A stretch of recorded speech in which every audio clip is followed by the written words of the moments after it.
ગોંડલ પંથકમાં છેલ્લા 15 દિવસથી હાહાકાર મચાવનાર સિંહ યુગલે 14 પશુઓના મારણ કર્યા છે। કેટલાક દિવસથી આ વિસ્તારમાં પડાવ નાખવા છતાં કોઈએ સિંહ યુગલને જોયું ન હતું। એટલું જ નહીં, વન વિભાગના હાથમાં પણ આ સિંહ યુગલ હાથ લાગ્યું ન હતું। ત્યાં ગત મોડી રાત્રે કુંકા વાવના ખડખડ ગામની સીમમાં પહોંચી ગયેલા સિંહ યુગલ કેમેરામાં કેદ થઈ ગયું હતું।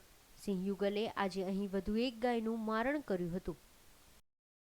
ખેડૂતો કોઈ કામ કરવા જઈ શકતા નથી, પોતાના માલ પશુઓનું રક્ષણ કરીને વાડીએ બેઠા છે, કોઈ ઘરે બેઠા છે। આગેવાનોએ ફોરેસ્ટરને રજૂઆત કરી છે, પણ કોઈ ફોરેસ્ટર કે એના કોઈ અધિકારીઓ કુંભકર્ણની નિંદ્રામાંથી જાગીને હજી સુધી અહીંયા કોઈ આવ્યા નથી।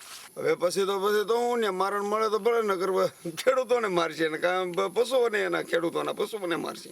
આ ગામની સીમમાં 2 થી 3 દિવસથી આ સિંહની હેરાનગતિ છે અને લોકો બહારથી જોવા માટે આવે છે।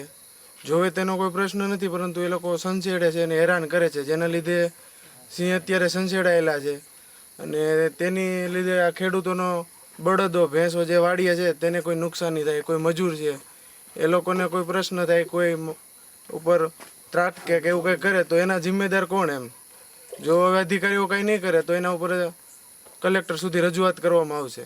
છેલ્લા 15 દિવસોથી આ પંથકમાં આવી ચડેલા સાવધ દંપતીને શોધવા શાસન અને વન સંરક્ષણની ટીમો મહેનત કરી રહી છે।